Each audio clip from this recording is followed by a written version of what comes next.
Good evening, everyone. My name is Meredith Johnson, and I am a Lyceum Scholar and a member of the Clemson University class of 2022.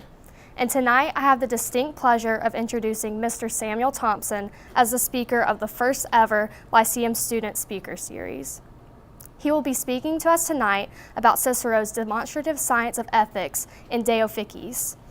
This talk stems from Mr. Thompson's senior thesis, a project he began working on last summer, and it exemplifies the level of understanding one develops in writing a thesis. For those of you who may be interested in writing a thesis, Dr. Hoffpower or Dr. Jeffrey would be happy to speak with you about doing so. Mr. Thompson spent most of his life in Ohio before coming to Clemson.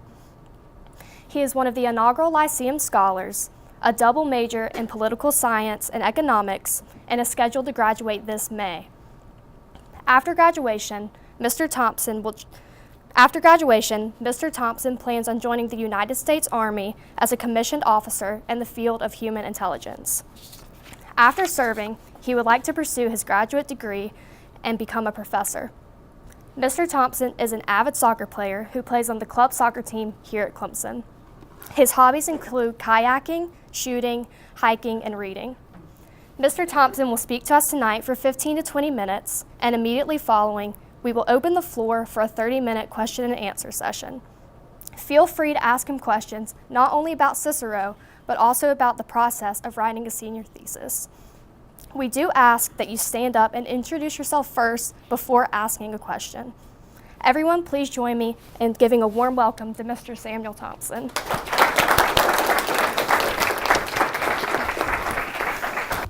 Good evening, everyone, and thank you, Meredith, for that introduction.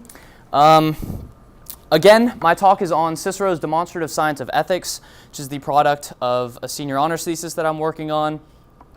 So I'll go into a bit of basic background on that. My process of coming up with the thesis topic, a little under a year ago, beginning of last summer, I knew that I wanted to do a thesis, and I knew that I wanted to do it on moral virtue.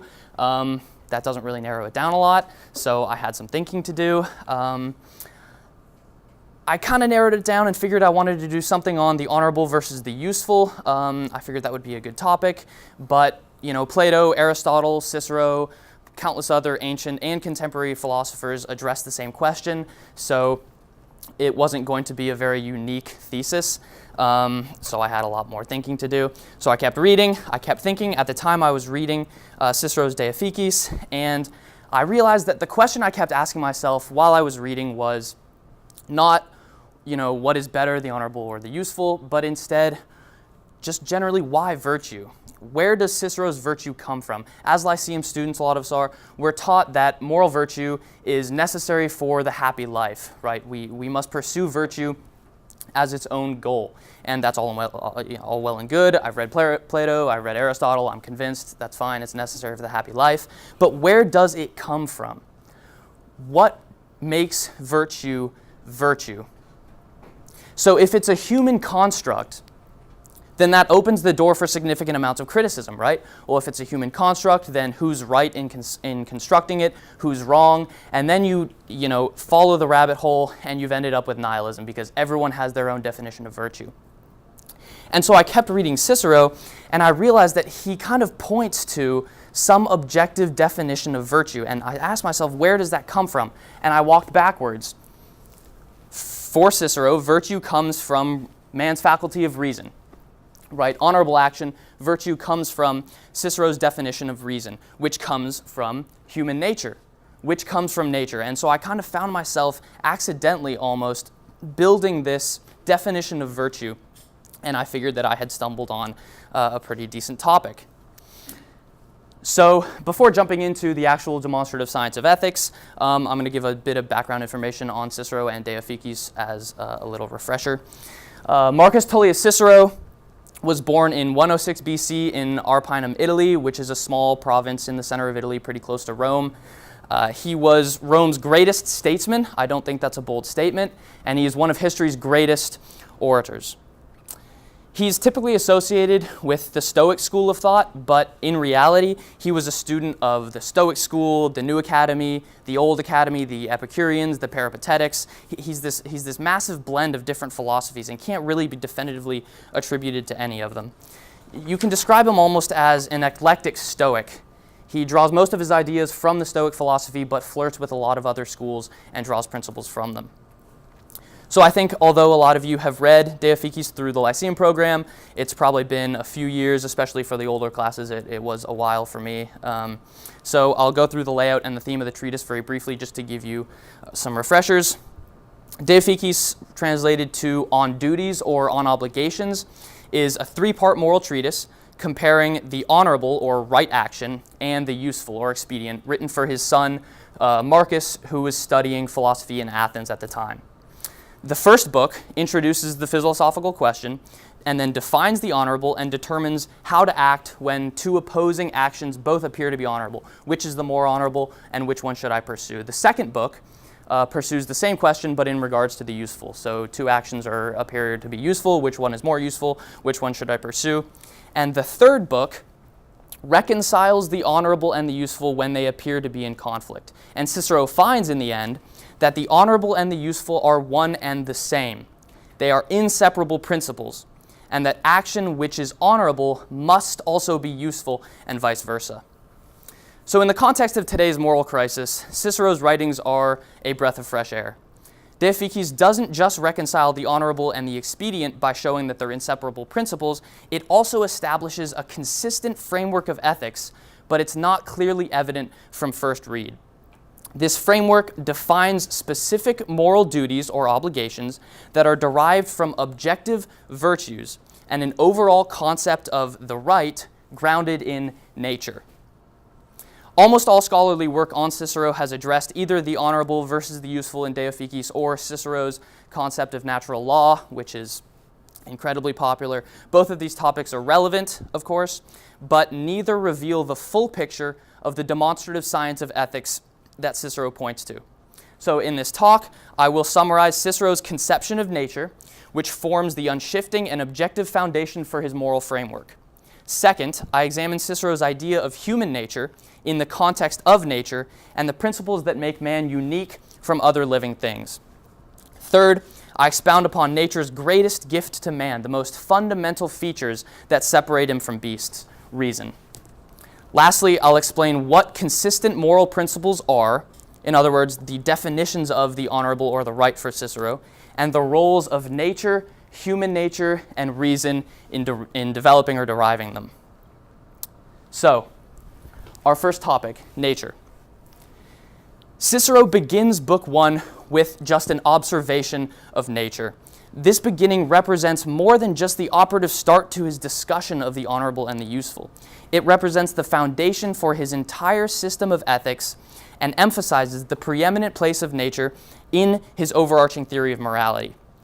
He states the following: "Our starting point is that all species of living creatures are endowed by nature with the capacity to protect their lives and their persons, to avoid things likely to harm them, and to seek out and procure all life's necessities such as food, hidden layers, and the like.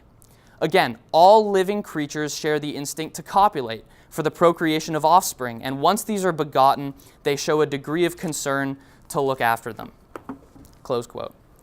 So immediately, right off the bat, nature or life is concerned primarily with survival and with procreation, maintaining the life of existing members of the species and guaranteeing the survival of future ones. Also, every living thing for Cicero has some capacity or ability to protect itself and to generate the necessities of life. For example, giraffes have naturally long necks and they can reach the trees in the high foliage. Anteaters have these long specialized snouts that can sniff out ants and eat them. Tortoises have shells that will protect them from predators, and so on. So that passage that I read gives us an initial idea right from the outset of how Cicero sees nature as a context or an environment for animals, including humans, that promotes life and that gives each living thing a certain set of universally applicable characteristics as well as unique species-specific traits. This biological view of nature forms the foundation for his demonstrative science of ethics. Continuing his description of nature, Cicero's theory of natural law is integral. In Book 3, while trying to discover how to reconcile the honorable and the useful, Cicero states that we need some kind of rule that we can consistently apply anytime the honorable and the useful appear to be at odds. He sets up his natural law, this law that dictates interactions among men, almost like he's discussing a law of physics, something that's an inherent part of nature rather than derived from man or constructed by man. So although this law applies only to man, it's firmly rooted in nature, just like his starting point, right?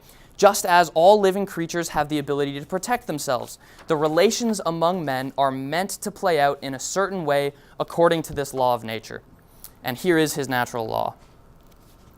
If a person deprives his neighbor of something and furthers his own advantage by another's loss, such behavior flies in the face of nature more than death or poverty or pain or anything which can affect our persons or our external possessions. For first and foremost, it undermines the fellowship and alliance between members of the human race. This natural law, Cicero's natural law, is an extension of man's natural inclination to associate, which he touches on earlier in Book 1, and I don't talk about here for the sake of time. But man follows nature by cooperating and by, quote-unquote, gathering in meetings, Cicero's words. So you can kind of think Aristotle here. Cicero invokes Aristotle and his popular phrase, man is a political animal, right? For Cicero, man is inherently a social political animal. Natural law also serves as a precedent for man-made law, both civil and international.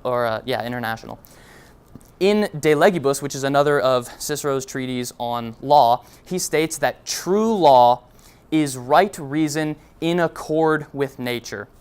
So civil and international law that is right or honorable, according to Cicero, is derived from reason and nature. So bringing it back to the original topic, remember that a demonstrative science of ethics is just that. It is demonstrative and it is scientific. This means that the principles of such a moral framework must be rooted in objective reality, provable through observation or logical argumentation, and Cicero's foundation of nature is objective, provable, and independent of individual preferences or ideas. So we take the step to human nature, the second topic of the speech.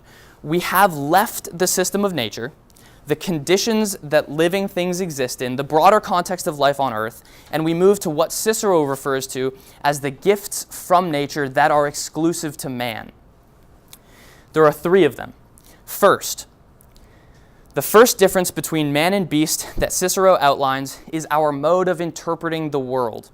Beasts, for Cicero, are fundamentally reactive animals. They're capable simply of observing nature and reacting to it, but nothing more. They can see, they can gather information from their surroundings based on their sense perception and act accordingly, but nothing else. Man, on the other hand, uses reason to determine causes and effects.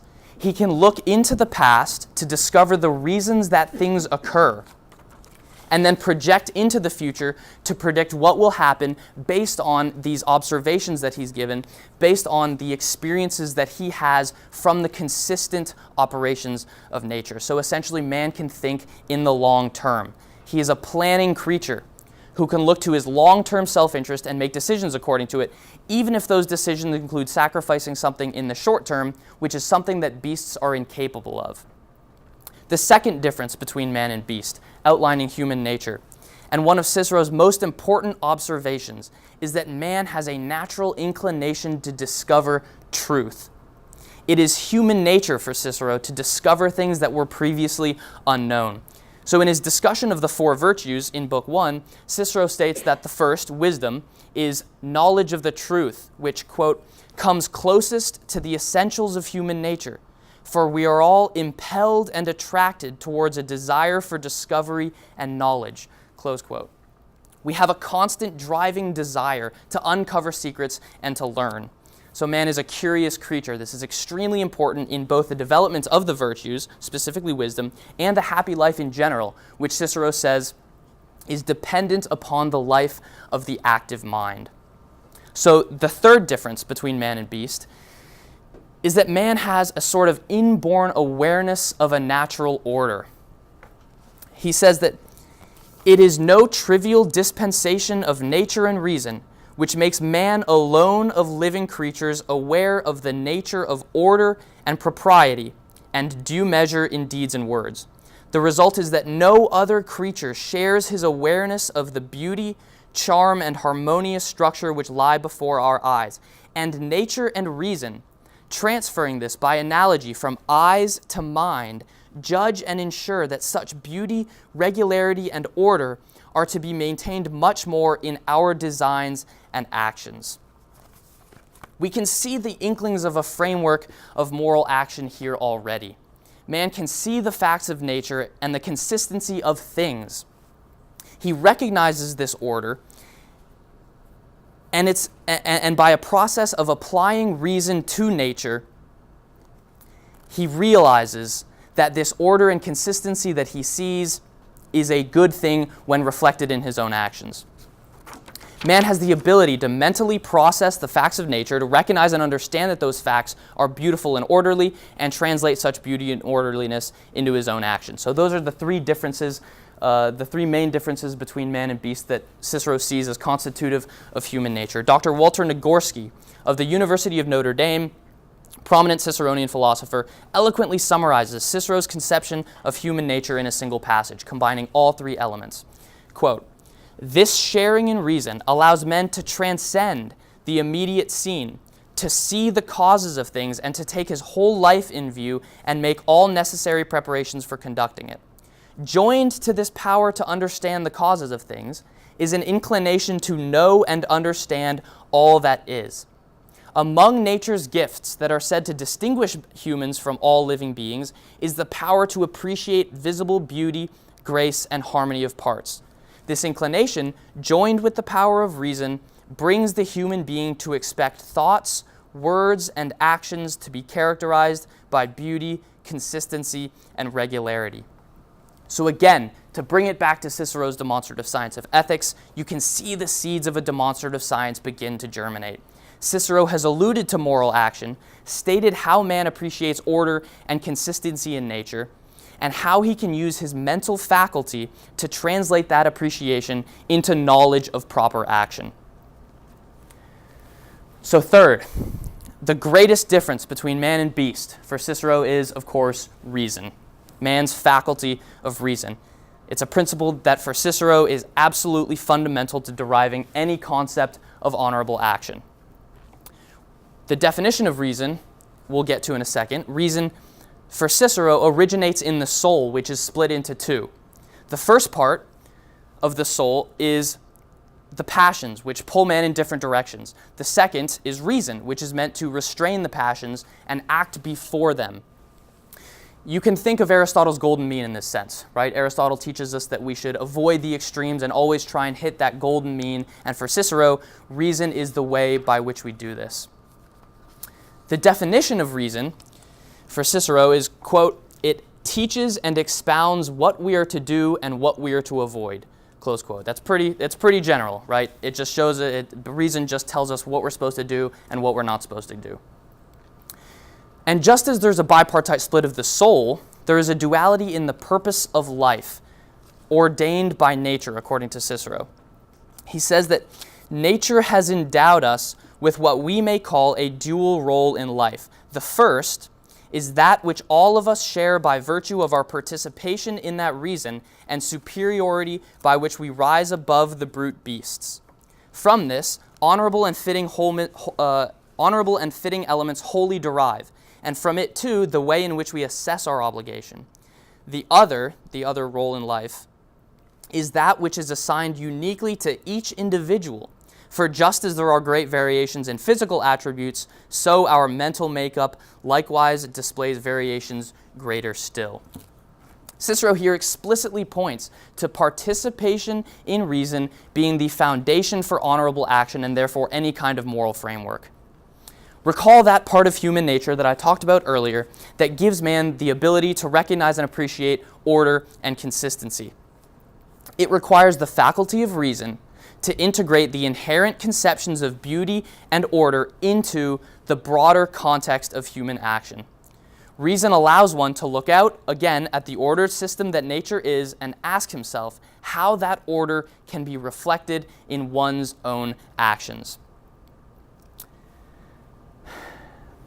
The game is up for honorable action, or the right, really. It's almost impossible to convey Cicero's conception of nature, human nature, and reason without also conveying his conception of honor and how it's derived, and I've alluded to it continuously throughout this talk. Here, though, in this final section on honorable action, we can touch on the actual theme of the treatise, the honorable and the useful, in order to explain what the right or honorable action is for Cicero. According to Cicero, what is honorable becomes especially useful, or rather is, not becomes especially useful. For nothing is useful which is not also honorable, and it is not honorable because it is useful, but useful because it is honorable. The honorable and the useful can never be in conflict because they represent the same idea, a comprehensive definition of the right. And the fitting, for Cicero, is twofold. First, it's present in the honorable in general, and second, it's present in each of these subdivisions of the honorable, which Cicero calls the virtues. So in this general definition of the honorable, we find some concept of the fitting. And he says that it is the fitting that is in this general concept of the honorable is such conduct that corresponds with man's superiority in the differences between his own nature and that of beasts. So the fitting in the broader concept of the honorable is participating in the elements that make us human. The honorable and the obligations that come with it can be divided into 4 categories. These are the 4 subdivisions that you can also find elements of the fitting in. These are the 4 virtues. So, for Cicero, the 4 subdivisions are, first, wisdom, the perception and intelligent awareness of what is true. Second, justice, safeguarding the community by assigning to each individual his due and by keeping faith with compacts made. Courage, the greatness and strength of a lofty and unconquered spirit.